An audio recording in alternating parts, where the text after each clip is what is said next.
आप सभी को मेरा नमस्कार। मैं आपका दोस्त अनुज कुमार और बिजनेस एडवाइजर अनुज कुमार और आप देख रहे हैं अपना खुद का सैनिक चैनल ABI न्यूज भारत। दोस्तों, 7 वेतन आयोग के तहत जितनी भी खबरें मैंने आज तक दी हैं वो कहीं ना कहीं स्पेशल और निर्णायक जरूर साबित हुई हैं। सेम आज वाली वीडियो भी स्पेशल होने वाली है। बात करेंगे इसमें DA के बारे में और बात करेंगे इसमें फ्रेश आर्टिकल के बारे में। आप सभी का स्वागत है। साथ ही साथ इस आर्टिकल में हम सभी बातों को बताने का कोशिश करेंगे जो आपके लिए बहुत ही बड़ी खुशखबरी और एक निर्णायक साबित होने वाली है। इस आर्टिकल में इस वीडियो में केंद्र के कर्मचारियों के लिए महंगाई भत्ते से जुड़ी हर जानकारी को एक साथ विस्तृत करने की चर्चा करेंगे। आपकी जानकारी के लिए बता दूं कि केंद्र कर्मचारियों के महंगाई भत्ते के लिए नया अपडेट अभी लॉन्च हुआ है। केंद्र सरकार ने जनवरी 2024 के लिए महंगाई भत्ता DA बढ़ोतरी 50% कर दिया है, लेकिन इसकी गणना बदलने जा रही है। जुलाई 2024 से महंगाई भत्ते की गणना को शून्य किया जाएगा, ये शायद आप जानते हैं। लेकिन हालांकि इसकी संख्या जनवरी से जून के बीच AICPI सूचकांक के आधार पर तय होगी। जनवरी के AICPI नंबर्स फरवरी में जारी किए गए थे, लेकिन महंगाई भत्ते में 1% की वृद्धि दर्ज की गई, यानी कि 51% के आसपास अब DA है। हालांकि फरवरी के AICPI नंबर जारी होने में कुछ वक्त लग सकता है। ऐसे में सवाल उठता है कि क्या शून्य किए जाने की प्रक्रिया हो गई है शुरू या नहीं हुई है। आप सभी वो बातों को जानने की कोशिश करेंगे। लास्ट तक वीडियो को आप देखें जरूर, और जो आप मुझसे पहली बार जुड़े हैं, जितने भी भाई मेरे पहली बार जुड़े हैं, वो चैनल को लाइक एंड सब्सक्राइब जरूर करें, क्योंकि ये चैनल आप ही के लिए स्पेशल बना हुआ है और सारी वीडियोस जो है आप ही के लिए स्पेशल होती है। अब बात करते हैं, पहले बात करेंगे इसकी कैलकुलेशन को लेकर के। आखिर जो है हमारा DA की कैलकुलेशन के बारे में जो हम चर्चाएं करते हैं, या हमारा AICPI इंडेक्स की वैल्यू की अगर हम बात करते हैं तो वो किस आधार पर हमारा काम करेंगी। अभी जैसे हम नंबर 50 पर हैं, 51% के आसपास हमारा DA है। 51% है हमारा DA। अब शून्य हो जाएगा तो 51 से शून्य का जो कैलकुलेशन होगी और जो हमारा पैसे बढ़ेंगे, सैलरी में इंक्रीमेंट आएगी, वो किस प्रकार से हो पाएगी, वो सारी बातों को जानने का प्रयास करेंगे। आपको बता दूं कि केंद्र कर्मचारियों के महंगाई भत्ते DA का गणित 2024 में बदल जाएगा। 1 जनवरी से कर्मचारियों को उनके DA का 50% मिलेगा। नियम के मुताबिक 50% महंगा मिलने के बाद उसे मूल वेतन में मिला दिया जाता है और इसकी गणना नए सिरे से शुरू होती है। हालांकि श्रम विभाग ने अभी इसके बारे में कुछ स्पष्ट नहीं किया है। इसका मतलब है कि फिलहाल महंगाई भत्ते की गणना 50 से ऊपर की जाएगी या होगी, लेकिन इसे कब रीसेट किया जाएगा ये अभी सोचने वाला विषय है। अब मैं आपको बता दूं कि 7 वेतन आयोग के लागू होने के दौरान सरकार ने महंगाई भत्ते को शून्य कर दिया था। कानून के मुताबिक महंगाई भत्ता 50% पहुंचने पर इसे शून्य किया जाता है और 50% के हिसाब से कर्मचारियों को जो पैसा मुआवजे के तौर पर मिलता है उसे मूल वेतन यानी कि न्यूनतम वेतन में जोड़ दिया जाता है। मान लीजिए कि किसी कर्मचारी का मूल वेतन 18,000 रुपये के आसपास है, तो उसे 9,000 का 50% DA के हिसाब से मिलेगा।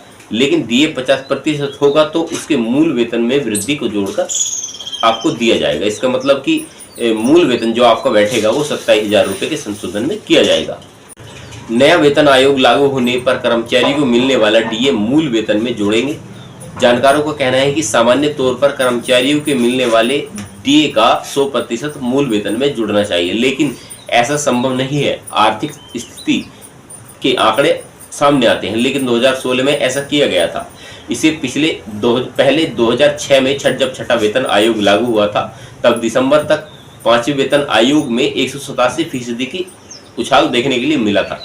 सभी DA मूल वेतन में शामिल है, इसलिए छठे वेतन आयोग का गुणनांक 1.87 हुआ।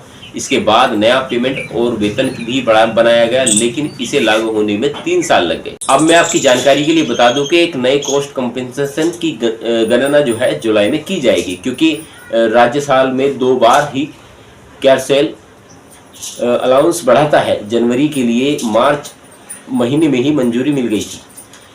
अब आगामी समीक्षा जुलाई 2024 के लिए निर्धारित है।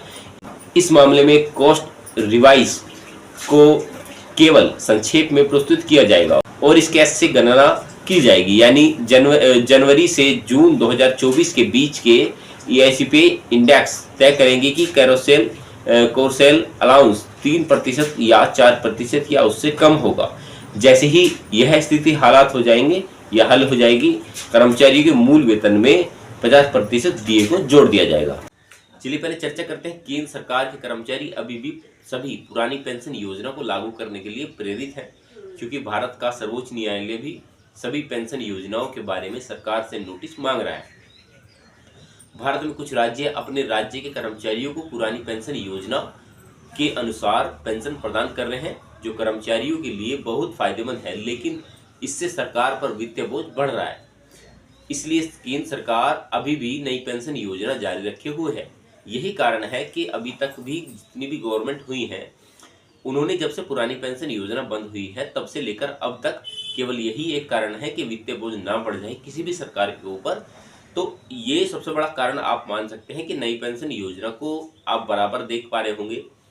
2004 से अगर हम बात करते हैं, 2004 से लेकर अब तक लगातार यही मुद्दे आपके सामने उठकर आए हैं कि नई पेंशन योजना ज़्यादा बेनिफिट वाली है, क्योंकि वो आपको बताने का प्रयास किया गया है, चाहे उसमें आपका बेनिफिट हो या ना हो।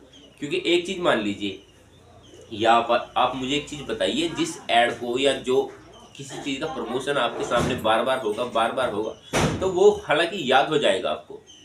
तो इसी प्रकार का भ्रम बनाने का प्रयास भी किया जा रहा है। मैं ये नहीं कहता है कि एनपीएस गलत है, एनपीएस भी ठीक है, क्योंकि ओपीएस तो पुरानी पेंशन गवर्नमेंट एम्प्लॉय के लिए है, लेकिन नई पेंशन योजना सभी के लिए है। तो वो कहीं ना कहीं हद तक, किसी हद तक मान सकते हैं कि किसी हद तक वो सही है, लेकिन गवर्नमेंट एम्प्लॉय के लिए पुरानी पेंशन योजना जो आज उठाते हैं वो सही है। इस पर केंद्र सरकार ने कहा कि वह सुप्रीम कोर्ट के आदेश का पालन करेगी और निर्धारित समय सीमा के भीतर आवेदन दायर करेगी। अखिल भारतीय राज्य सरकारी कर्मचारी महासंघ ने अधिसूचना जारी की कि यह आशावादी है कि सुप्रीम कोर्ट सभी सरकारी कर्मचारियों के लिए ओपीएस बहाल करेगा।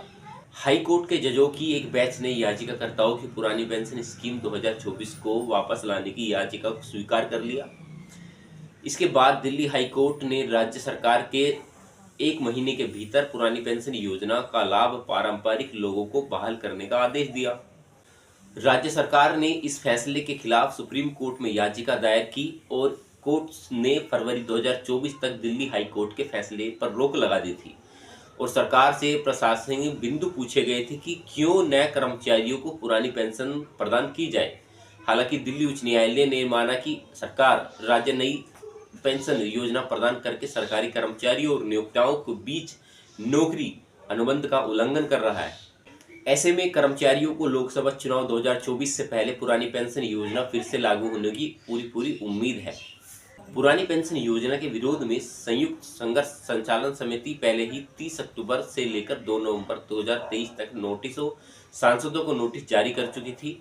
वापस लाने के विरोध में सांसदों को 30 अक्टूबर से 2 नवंबर 2023 तक का नोटिस पहले ही जारी किया जा चुका था। अखिल भारतीय राज्य सरकारी कर्मचारियों ने दिल्ली में पुरानी पेंशन योजना बहाल करने के लिए मेगा रैलियां की हैं और जितनी भी 2023 की रैलियां की हैं उन सभी से एक निष्कर्ष तो निकला है कि कर्मचारी कहीं का भी हो, किसी राज्य का भी हो, वो सभी कर्मचारी एक ही आवाज उठाते हैं, वोट फॉर ओपीएस। केंद्र सरकार के कर्मचारी और सभी राज्य के कर्मचारियों के लिए पुरानी पेंशन योजना बहाल करने के लिए कर्मचारी लगातार विरोध प्रदर्शन और रैलियां करते रहे हैं।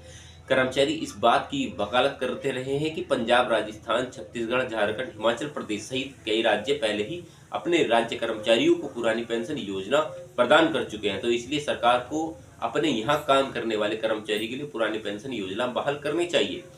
हालांकि पुरानी पेंशन योजना केवल उन कर्मचारियों के लिए प्रदान की गई थी जो केंद्र या राज्य के पास काम कर रहे हैं, जबकि नई पेंशन योजना सभी निजी कर्मचारियों को एनपीएस में योगदान करने के लिए आमंत्रित करती है, इसलिए उन्हें सेवानिवृत्ति के बाद भी पेंशन मिलेगी। हालांकि सरकारी कर्मचारियों को सरकार और सुप्रीम कोर्ट से उम्मीद है कि 2024 के भारतीय संविधान या संसदीय चुनाव से पहले पुरानी पेंशन योजना बहाल की जाए।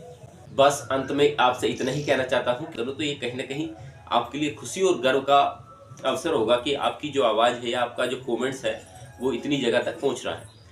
अब मित्रों, ऐसे ही मिलते रहेंगे आपसे ऐसे ही नॉलेजेबल मुद्दे के साथ। तब तक अपना ख्याल रखें। तब तक के लिए जय हिंद, वंदे मातरम।